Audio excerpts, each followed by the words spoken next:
नमस्कार मित्रमैत्रिणींनो, जर तुम्हाला आपल्या चॅनलवरच्या कथा आवडत असतील तर लाईक करत जात जा आणि चॅनलला सबस्क्राईब करून बाजूची घंटी दाबा आणि ऑलवर सेट करा.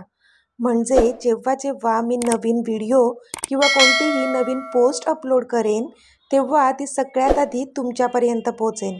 धन्यवाद. तर वळूया आपल्या कथेच्या पुढच्या भागाकडे.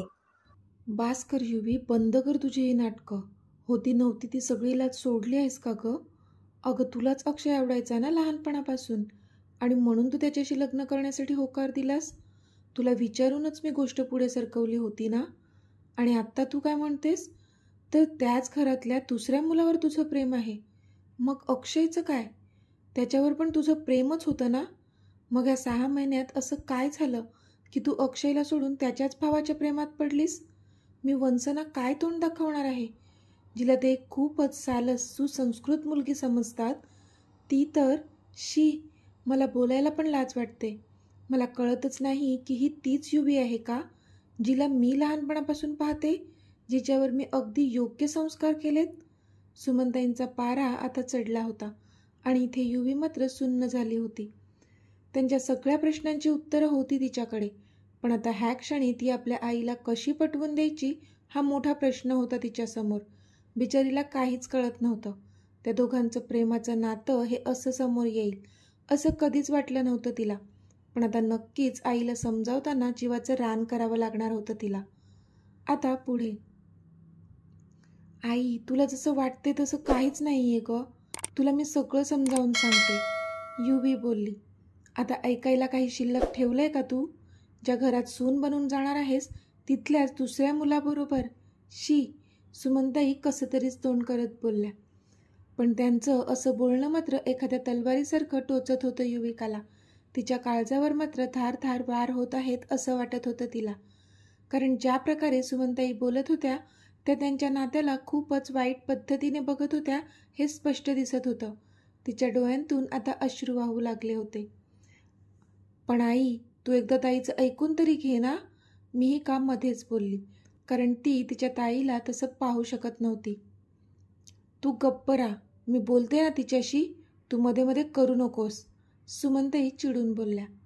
पण आई, काय हरकत आहे जर ताईला आधी आवडत असेल आणि तिला त्याच्याशी लग्न करायचं असेल तर?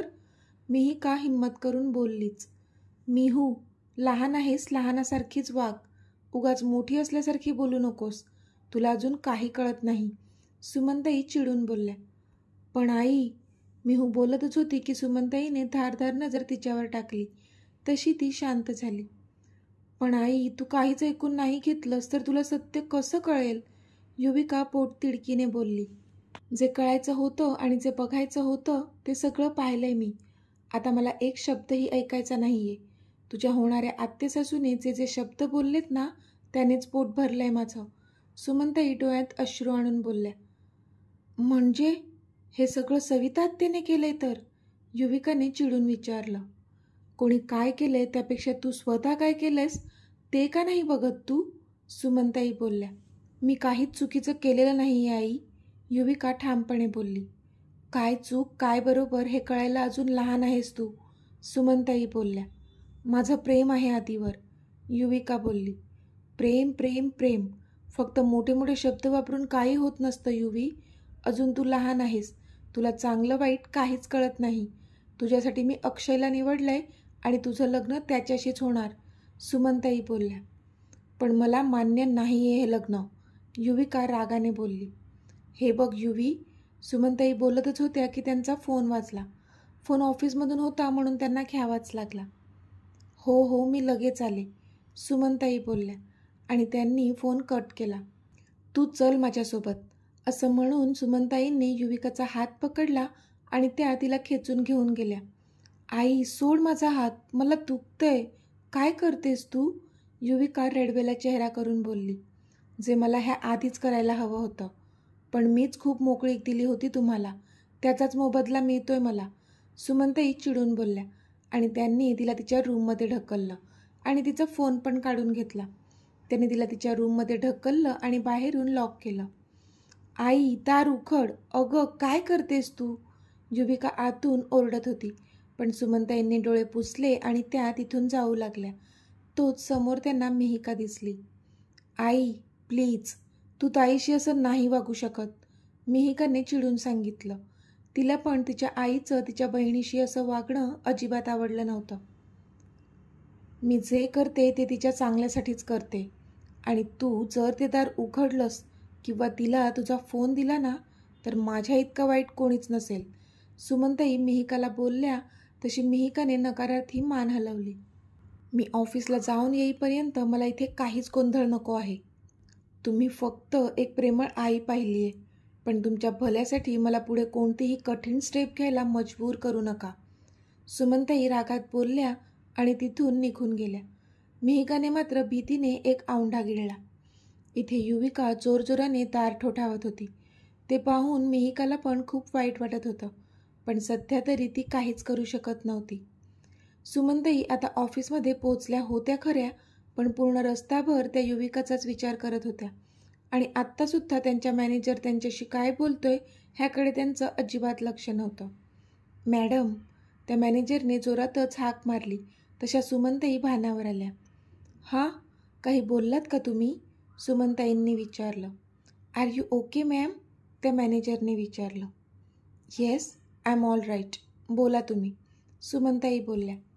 ओके मॅम, मी हेच म्हणत होतो की मराठे ग्रुपचे CEO मिस्टर अरमान मराठे काल इथे येऊन गेले.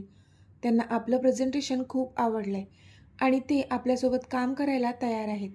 तुम्ही आल्यानंतरच पुढचं सगळं डिस्कस करू असंही म्हणाले ते. तो मॅनेजर बोलला. It is very good news. मी लवकरात लवकर त्यांना भेटेल. तुम्ही त्यांना तसा मेल करून ठेवा, सुमनताई बोलल्या. ओके मॅम, मॅनेजर बोलला. या तुम्ही आता, सुमनताई बोलल्या तसा तो मॅनेजर तिथून निघून गेला. इथे सुमनताई खुर्चीला मागे डोकं रेलून बसल्या. एवढी मोठी न्यूज होती, ज्यासाठी पूर्ण महिना खटपट केली होती. तो प्रोजेक्ट फायनली सक्सीड झाला होता, पण त्याचा अजिबात आनंद त्यांना होत नव्हता. त्यांच्या मनात फक्त आणि फक्त इनामदारांच्या घरी आज काय घडलं तेच घुमत होतं आणि आपोआप त्यांच्या डोळ्यांतून अश्रू बाहेर पडत होते. फ्लॅशबॅक. सकाळी इनामदारांच्या घरी. अहो सुमनताई, निदान मुलीला विचारायचं तरी होतं कुठे चालली आहे ते? सविता त्या कुत्सित हसत बोलल्या. अहो असेल काहीतरी काम तिचं, येईल ती तासाभरात, सुमनताई हसून बोलल्या. अशी एवढी सूट दिलेली चांगली नाही मुलींना आजच्या जगात. थोडं लक्ष ठेवायचं असतं, सविता आत्या तोंड वाकडं करत बोलल्या. असं काही नाही, माझ्या दोन्ही मुलींवर पूर्ण विश्वास आहे. ते असं काहीच करणार नाही ज्याने मला त्रास होईल, सुमनताई बोलल्या. विश्वास तर तुमचा तुमच्या नवऱ्यावर पण होताच ना, पण काय झालं, तोडलाच ना विश्वास त्यांनी, सविता त्या कुत्सित हसत बोलल्या. तशा सुमनताई त्यांच्याकडे आवासून पाहू लागल्या. सविताताई प्लीज, तुम्ही आता काहीही बोलत आहात, सुमनताई स्वतःला आलेला राग शक्य तेवढा दाबत बोलल्या. तशा सविता त्या पुन्हा हसू लागल्या. बरं, पण मला सांगा, युविका नक्की कामासाठीच बाहेर गेली आहे ना, सविता त्याने विचारलं. म्हणजे, सुमनताईंनी विचारलं. त्यांना अजूनही सविता त्याचा बोलण्याचा अर्थ कळत नव्हता. म्हणजे हेच की नक्की कुठे कामासाठीच गेले आहे का बाहेर, की अजून कोणी यार असेल बाहेर त्याला भेटायला गेली आहे, सविता त्या बोलल्या. तशा सुमनताई चिडल्या. सविताताई, सुमनताई जोरातच ओरडल्या. माझ्यावर ओरडून सत्य बदलणार नाहीये, सविता त्या बोलल्या. तुम्ही कोणाबद्दल बोलत आहात त्याचं भान असू दे सविताताई. ती मुलगी आहे माझी आणि आता तुमच्या घरची होणारी सून, म्हणून बोलताना जरा त्याचा विचार करा, सुमनताई स्वतःला आलेला राग कसाबसा दाबत बोलल्या. मी कोणाबद्दल बोलते आणि काय बोलते त्याचं मला चांगलंच भान आहे, पण तुमच्या मुलीला भान आहे का ती काय करते त्याचं, की ती पण आपल्या बापाच्या पावलावर पाऊल ठेवून आहे? शोभती अगदी आपल्या बापाची मुलगी, सविता त्या हसत बोलल्या. सविताताई तोंड सांभाळून बोला, कधीपासून ऐकून घेते ह्याचा अर्थ असा नाही की तुम्ही काहीही बोलाल, सुमनताई आता चांगल्याच चिडल्या होत्या. जे खरं आहे तेच बोलतेय मी. तुम्ही युविकाचं लग्न तर अक्षयशी ठरवलं आहे ना, की मग आदित्यशी, सविता त्यांनी चिडून विचारलं. काहीही काय बोलताय तुम्ही, अक्षयशी लग्न होणार आहे युविकाचं, सुमनताई बोलल्या. हो ना, मला पण आधी हेच वाटत होतं, पण जेव्हा मी हे पाहिलं ना तेव्हा मीच कन्फ्यूज झाले की नक्की कोणाशी लग्न करणार आहे तुमची मुलगी, अक्षयशी की आदित्यशी, की मग एकाच वेळी दोघांनाही फसवते. तसे गुण असतीलच म्हणा स्वतःच्या बापाचे. सविताताई हातातल्या मोबाईलमध्ये असलेला तो व्हिडिओ बघत बोलल्या. त्यावर सुमनताई मात्र अजूनच चिडल्या. सविताताई बाद झालं असं म्हणत सुमनताईंनी त्यांच्या हातातला तो मोबाईल खेचून घेतला आणि त्या तो व्हिडिओ पाहू लागल्या. पण तो व्हिडिओ पाहूनच त्यांच्या पायाखालची जमीन सरकली. काय झालं? आता तरी बसला ना विश्वास? म्हणे माझ्या मुलींवर माझा पूर्ण विश्वास आहे. शेवटी तिच्या बापाचंच रक्त आहे तिच्यात आणि त्याच्याच वळणावर गेली आहे ती, सविताताई बोलल्या. पण इथे सुमनताईंनी डोळे कच्च मिटले. त्यांच्या डोळ्यांतून अश्रू वाहू लागले होते. जे आपल्या मुलीवर आपला स्वतःपेक्षा जास्त विश्वास होता, तिनेच विश्वासघात केला होता आपला, ह्याच्यावर त्यांना विश्वास ठेवणं कठीण जात होतं. पण त्या व्हिडिओमुळे आता शंकेला कुठेच जागा नव्हती. Flashback over. सुमनताई डोक्याला हात धरून बसल्या होत्या. विचार करून करून त्यांचं डोकं बधीर झालं होतं. इतक्या वर्षांनी आज पुन्हा एकदा त्यांच्या नवऱ्याचा विषय निघाला होता आणि पुन्हा एकदा त्यांच्या जखमेवरची खपली काढली गेली होती, जी एखाद्या व्रणाप्रमाणे त्यांना टोचत होती. 18 वर्षांआधी जेव्हा त्यांचा नवरा त्यांना 2 लहान मुलींसोबत वाऱ्यावर सोडून दुसऱ्या बाईचा हात पकडून निघून गेला होता, तो दिवस जसाच्या तसा त्यांच्या डोळ्यांसमोर तरळत होता आणि त्यांचे डोळे भरून आले होते. त्यावेळी आपण किती गयावया केली होती त्या माणसापुढे, अगदी भीक मागितली होती.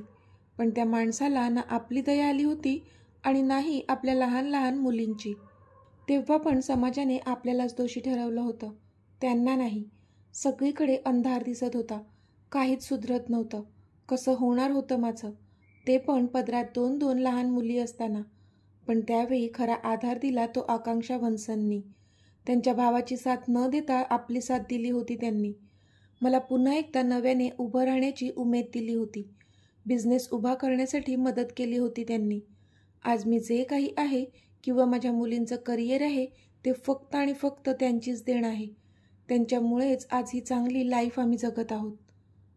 युवी युवी युवी, मी नेहमी तुझ्यात आकांक्षा वंसनना बघायचे.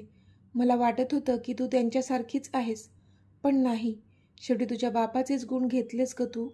आता मी काय तोंड दाखवू वंसनना? त्यांना काय वाटेल? नाही नाही, असं होता कामा नये. मला लवकरात लवकर वंसनशी बोलायला हवं, त्यांच्या कानावर हे घालायला हवं. सुमनताई एकट्याच बडबडत होत्या. इतक्यात त्यांच्या केबिनच्या दारावर टकटक झाली. येस, कम इन, त्या बोलल्या. पण समोरच्या व्यक्तीला बघून मात्र त्या पूर्ण शॉक झाल्या होत्या. इथे परी ऑफिसला आली होती. आज युवीला भेटायला गेली असल्यामुळे ती लेट झाली होती. ती तिच्या चेअरवर बसलीच होती की इतक्यात तिच्या डेस्कवर असणारा इंटरकॉम वाजला. हॅलो, परी बोलली. हाय स्वीटहार्ट. समोरून आवाज आला तशी मात्र ती तिच्याही नकळत ब्लश होऊ लागली. कारण तो आवाज कोणाचा होता तो ओळखला होता तिने. आणि आत्ता तो समोरच्या केबिनमधून आपल्यालाच बघत असेल ह्याचीही जाणीव होतीच तिला. म्हणून ती अजूनच जास्त ब्लश होत होती. आय हाय, किती ते ब्लश व्हावं एखाद्याने की समोरच्याचा जीवच घ्यावा. रियांश बोलला तशा तिच्या कपाळावर आठ्या पडल्या. शट अप ऋषी, अशा मरणाच्या गोष्टी नाही करायच्या. किती वेळा सांगितलंय तुला, ती रागात बोलली. Okay, I am sorry dear, पण किती तो वेळ, मी कधीपासून वाट बघतोय तुझी, तो बोलला. तशी आपोआपच लज्जेची लाली तिच्या चेहऱ्यावर जमा झाली. सॉरी, पण तुला काल म्हणाले होते ना मी आज युवीला भेटणार आहेस ते, म्हणून लेट झाले, ती बोलली. लक्षात आहे माझ्या, पण आत्ता काय सगळं फोनवरच सांगणार आहेस का? पटकन केबिनमध्ये ये माझ्या, मला डोळे भरून पाहू दे तुला आणि मिठीत पण घेऊ दे.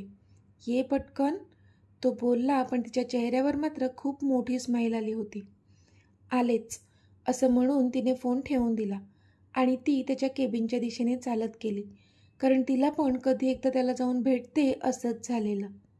आता दुपारचे 2 वाजत आले होते, पण अजून आधीला युवीचा एकही कॉल आला नव्हता. म्हणून तो बोर झाला होता. एकतर त्याने पण तिच्यासाठीच सुट्टी घेतली होती.